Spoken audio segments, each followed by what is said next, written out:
மிதுனராசினியர்களுக்கு இந்த ஜூன் மாதம் எப்படிலாம் இருக்க போகுது, என்னலாம் பண்ண போகுது அப்படின்னு பார்த்தோம்னா, ஆரம்பமே கொஞ்சம் அதிரடியா, கலக்கலா ஒரு ஒரு பிளெஸ்ஸிங் த ஷவர நீங்க வந்து ஹோல்ட் பண்ற மாரியான ஒரு அமைப்பாக இந்த ஜூன் மாதம் என்பது இனிதே மலர காத்திருக்கிறது. யாருக்கு? மிதுன ராசிக்காரர்களுக்கு. ஏன்னா, இதுவரைக்கும் தலைக்கு மேல ஜென்ம குரு வனவாசம்பாங்க. ஆனா, அதெல்லாம் இல்லாம அந்த அளவுக்கு ஒரு மாரி போட்டு பாடா படுத்தின குரு டாட்டா பாய் பாய் சொல்லிட்டு 2ஆம் வீட்ல வந்து உட்கார போறார். தனக்காரகன் தனஸ்தானத்துல அமர்ந்த தாண்டி வேற ஏதாவது பாக்கியம் இருக்குமா? அப்படின்னு கேட்டா எனக்கு தெரிந்து இல்ல. ஸோ அதுவே ஒரு மிகச் சரியான ராஜயோகத்த இந்த தடவ மிதுன ராசிக்காரர்களுக்கு குடுப்பதற்கான வாய்ப்புகள் இருக்கு. 12ஆம் வீட்டு அதிபதி வந்து 2ஆம் இடத்துல இருக்கிறது.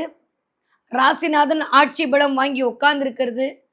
10வதுக்கு 3ஆம் வீட்டு அதிபதியான சூரியன் போய் 12ஆம் இடத்துல அமர்தல், திரும்ப வந்து தனக்குள்ளேயே உட்கார போறது, இதெல்லாம் கூட்டி கழிச்சு பார்த்தா, முதல் ஒரு 15 நாட்கள் மிதுனத்துக்கு கொஞ்சம் நெறைய டைலமா எட்டி பார்க்கும். மிதுன ராசிக்காரங்கள பொறுத்தவரைக்கும் எனக்கு தெரிஞ்சு இந்த ஜூன் மாதம் ஆரம்பம் என்பது ஒரு புது நம்பிக்கையோடு, உத்வேகத்தோடு பிறக்கக்கூடிய அமைப்பாகவே இருந்தாலுமே, நெறையா பேருக்கு ஒரு இனம் புரியாத ஒரு பயம், வாழ்வியலை பற்றியான ஒரு பயத்த அது உருவாக்கும்.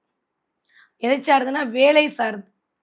ஏன்னா, என்னதான் இருந்தாலுமே 10ஆம் இடத்துல சனியுடைய பவர்ஃபுல்லான பிளேஸ் அப்படின்றது வந்து ஒரு பக்கம் ஓகேவா இருந்தாலும், இங்கேருந்து குரு 10ஆம் வீட்டு அதிபதியோட இந்த பார்வைய வந்து வாங்க போறாரு. 10வதுக்கு 12ஆம் வீட்டு அதிபதியோட பார்வையும் உங்களுடைய 8ஆம் இடத்திற்கு விழப்போகிறது.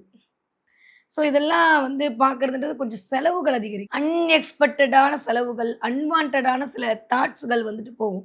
அது மட்டும் இந்த தடவ கொஞ்சம் கம்மி பண்ணிப்போமா? தேவையில்லாத தாட்டுக்குள்ள இந்த தடவ மிதுன ராசிக்காரங்க எனக்கு தெரிஞ்சு போய்க்க வேணாம்.